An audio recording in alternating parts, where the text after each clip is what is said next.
नमस्कार दोस्तों, स्वागत है मेरे YouTube चैनल पे। और आज हम भारतीय राज्य व्यवस्था के समान ज्ञान के प्रश्नों को देखेंगे जो कि विभिन्न परीक्षाओं में पहले पूछे जा चुके हैं। केवल वैसे ही प्रश्नों का ये संकलन है और यह इस श्रृंखला का दूसरा वीडियो है।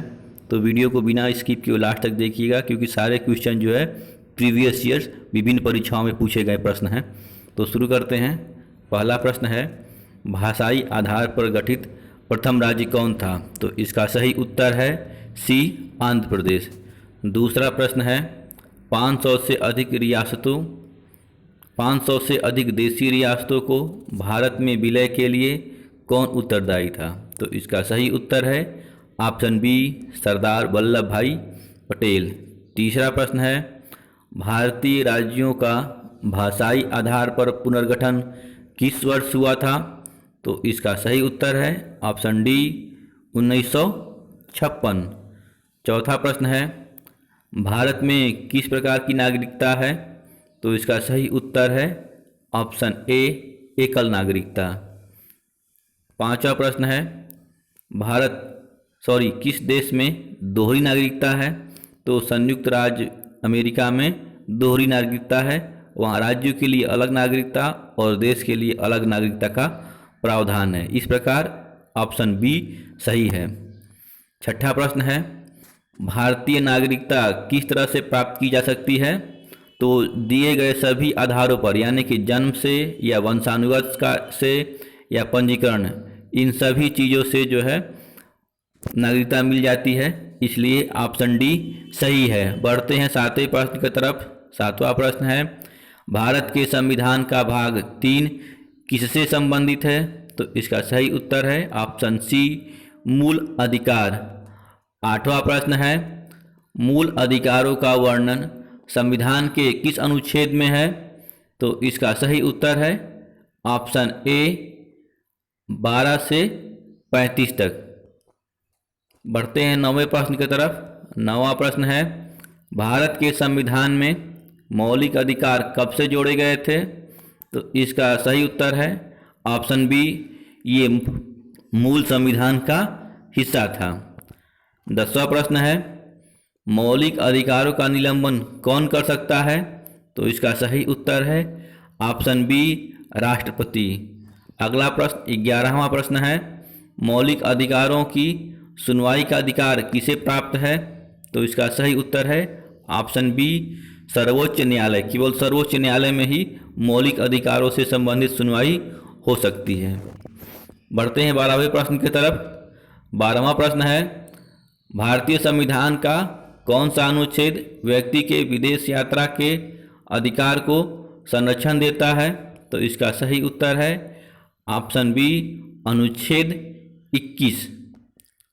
ऑप्शन डी है अनुच्छेद 21। 13वां प्रश्न है, संविधान के अनुच्छेद 25 का संबंध किससे है? तो इसका सही उत्तर है बी, धर्म की स्वतंत्रता।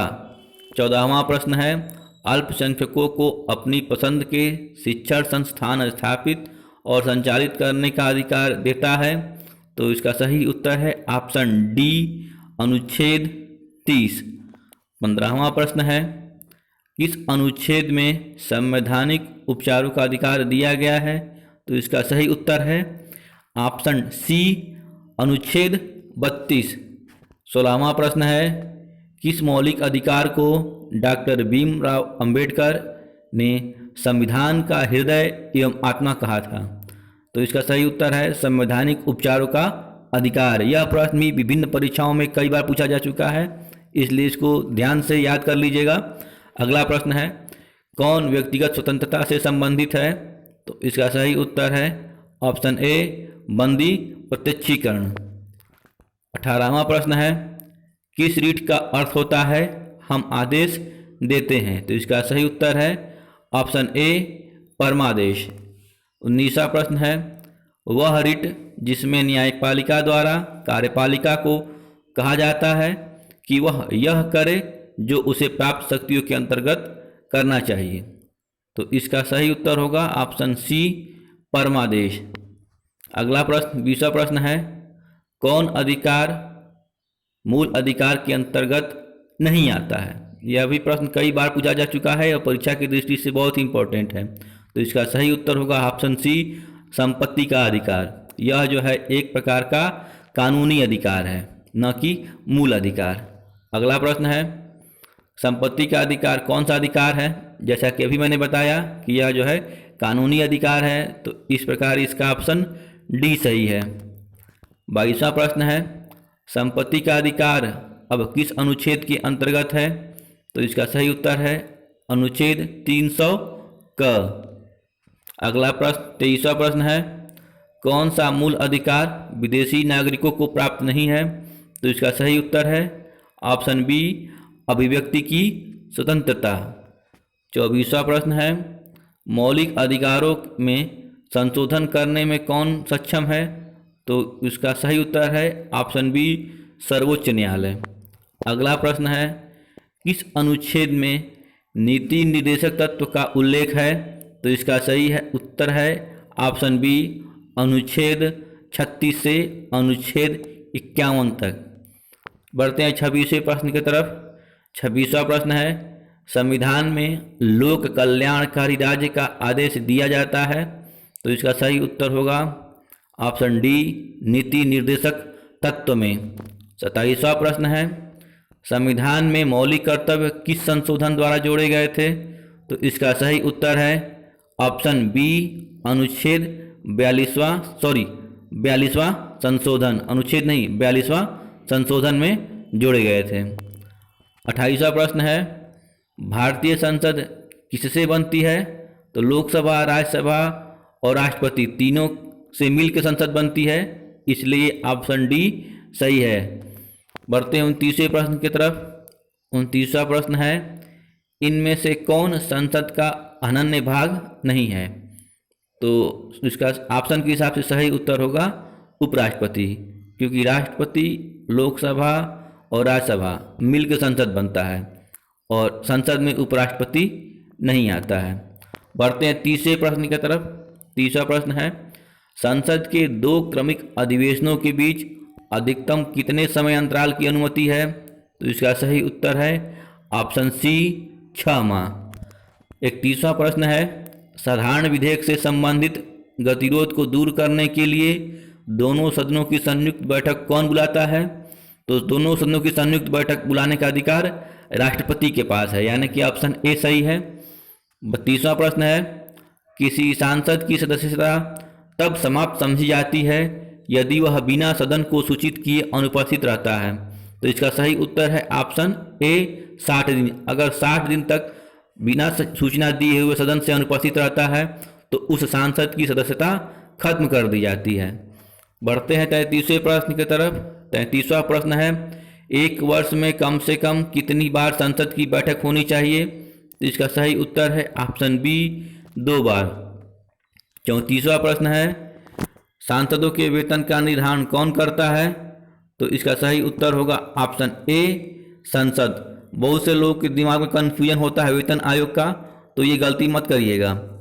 अगला प्रश्न 35वां प्रश्न है, संसद के सदस्यों का कितना भाग वैधानिक चैम्बर की मीटिंग बुलाने के लिए आवश्यक गणपूर्ति या कोरम है?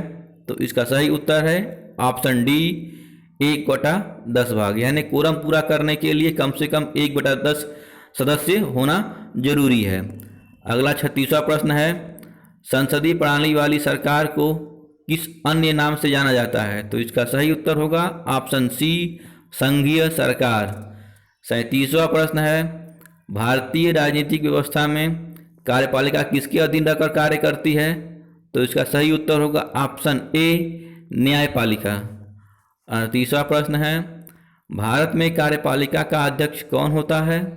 तो इसका सही उत्तर है ऑप्शन डी, राष्ट्रपति। 39वां प्रश्न है, देश का प्रथम नागरिक कौन होता है? तो इसका सही उत्तर है ऑप्शन सी, राष्ट्रपति। 40वां प्रश्न है, भारत का राष्ट्रपति निर्वाचित होने के लिए न्यूनतम कितनी आयु होनी चाहिए? तो इसका सही उत्तर है ऑप्शन डी, 35 वर्ष। लोकसभा का अध्यक्ष चुने जाने के लिए कम से कम 25 वर्ष चाहिए, राज्यसभा के लिए 30 वर्ष और राष्ट्रपति के लिए 35 वर्ष। ऐसे भी आप याद कर सकते हैं इसको सुविधा के अनुसार। 41वां प्रश्न है, राष्ट्रपति चुनाव संबंधी विवाद किसके पास भेजे जाते हैं? तो राष्ट्रपति के चुनाव संबंधी जो भी विवाद होते हैं वो केवल और केवल उच्चतम न्यायालय में ही भेजे जाते हैं, इसलिए ऑप्शन सी सही है। 42वां प्रश्न है, राष्ट्रपति पद का चुनाव कौन संचालित करता है? तो इसका सही उत्तर होगा ऑप्शन बी, निर्वाचन आयोग। 43वां प्रश्न है, राष्ट्रपति पर महाभियोग का आरोप किस सदन द्वारा लगाया जाता है? तो इसका सही उत्तर है ऑप्शन सी, संसद के किसी भी सदन द्वारा लगाया जा सकता है। 44वां प्रश्न है, राष्ट्रपति को पद और गोपनीयता की शपथ कौन दिलाता है? तो इसका सही उत्तर होगा भारत का मुख्य न्यायाधीश। भारत का मुख्य न्यायाधीश ही राष्ट्रपति को पद और गोपनीयता की शपथ दिलाता है। 45वां प्रश्न है, राष्ट्रपति अपना त्यागपत्र किसे सौंपता है? तो इसका सही उत्तर होगा ऑप्शन ए, उपराष्ट्रपति। 46वां प्रश्न है, राष्ट्रपति का पद या रिक्त पद कितने समय में भर लिया जाना चाहिए?